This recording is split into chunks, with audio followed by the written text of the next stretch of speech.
लखनऊ के KGMU trauma centre में ventilator न मिलने से 2 मरीजों की मौत हो गई। तीमारदारों का आरोप है कि वेंटिलेटर के लिए ट्रॉमा सेंटर में भटकते रहे, गुहार लगाते रहे पर सुनवाई नहीं हुई। चिकित्सा विश्वविद्यालय में ऐसे हालात तब हैं जब स्वास्थ्य मंत्री डिप्टी सीएम ब्रजेश पाठक की तरफ से तमाम अफसरों पर गंभीर मरीजों के इलाज में किसी प्रकार की कोताही न बरतने के निर्देश दिए गए हैं।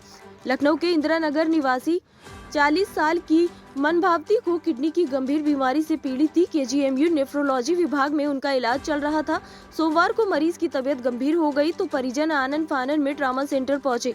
डॉक्टरों ने मरीज को देखा और जरूरी जांच कराई। जांच के बाद क्रिएटिनिन का स्तर बढ़ा निकला। कुछ देर बाद मरीज की तबीयत लगातार गंभीर होती चली गई और वो बेहोश हो गई। ट्रॉमा एरिया में डॉक्टरों ने मरीज को वेंटिलेटर की जरूरत बताई। इस संबंध में रेफरल लेटर बनाकर वेंटिलेटर यूनिट में तीमारदारों को भेजा गया।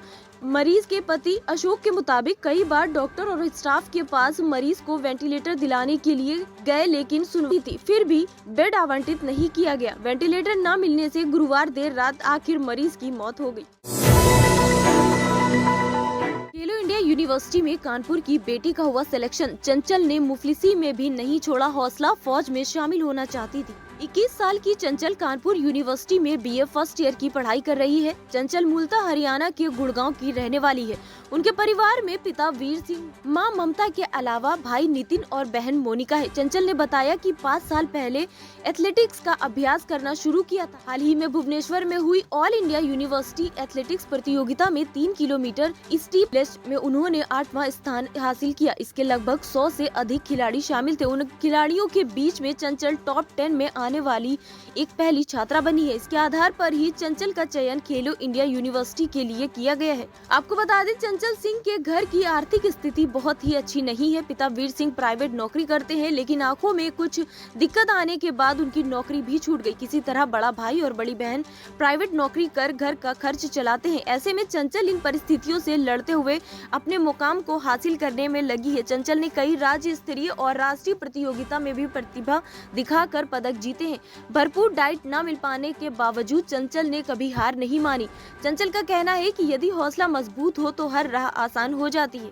चंचल ने कहा कि मेरे गुरु दीपक राठी ने मुझे एथलेटिक्स की बारीकियों के बारे में बताया है। मेरी सफलता के पीछे उनका भी बहुत बड़ा योगदान है। इसके अलावा कानपुर विश्वविद्यालय के कोच राहुल दीक्षित ने भी अभ्यास कराकर काफी चीजें सिखाई। इसलिए मेरी सफलता का श्रेय मेरे प्रशिक्षकों को पहले जाता है।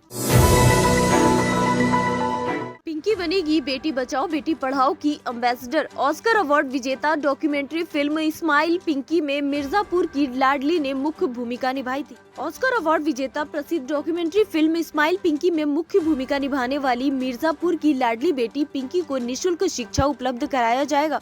उसे बेटी बचाओ बेटी पढ़ाओ का एम्बेसडर बनाया जाएगा। इस बाबत केंद्रीय महिला एवं बाल विकास मंत्री स्मृति ईरानी ने केंद्रीय मंत्री अनुप्रिया पटेल को 30 नवंबर 2023 को पत्र लिखकर जानकारी दी। केंद्रीय मंत्री अनुप्रिया पटेल ने इस सराहनीय पहल के लिए प्रधानमंत्री नरेंद्र मोदी और केंद्रीय मंत्री स्मृति ईरानी के प्रति आभार व्यक्त किया है। केंद्रीय मंत्री अनुप्रिया पटेल ने केंद्रीय महिला एवं बाल विकास मंत्री स्मृति ईरानी को एक पत्र लिखा था। पत्र केंद्रीय महिला एवं बाल विकास मंत्रालय की उप सचिव ज्योतिका ने 20 अक्टूबर 2023 को मिर्जापुर जनपद की जिलाधिकारी प्रियंका निरंजन को पत्र लिखकर निर्देश दिया था कि प्रसिद्ध फिल्म स्माइल पिंकी में मुख्य भूमिका निभाने वाली मिर्जापुर की बेटी पिंकी की शिक्षा सुनिश्चित की जाए और बेटी बचाओ बेटी पढ़ाओ का एम्बेसडर बनाया जाए। इस पहल से अन्य बेटियों को भी प्रेरणा मिलेगी।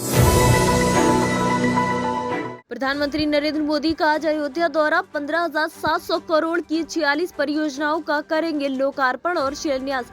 प्रधानमंत्री नरेंद्र मोदी शनिवार को 1 दिवसीय दौरे पर अयोध्या आ रहे। इस दौरान पीएम मोदी 15,700 करोड़ की परियोजनाओं का शिलान्यास और उद्घाटन करेंगे। यही नहीं, श्री राम की नगरी से देश के कई शहरों के लिए भी सौगातों का पिटारा खुलेगा। पीएम मोदी देश के अलग अलग स्टेशनों से संचालित होने वाली 6 वंदे भारत और 2 अमृत भारत ट्रेनों को भी हरी झंडी दिखाकर रवाना करेंगे।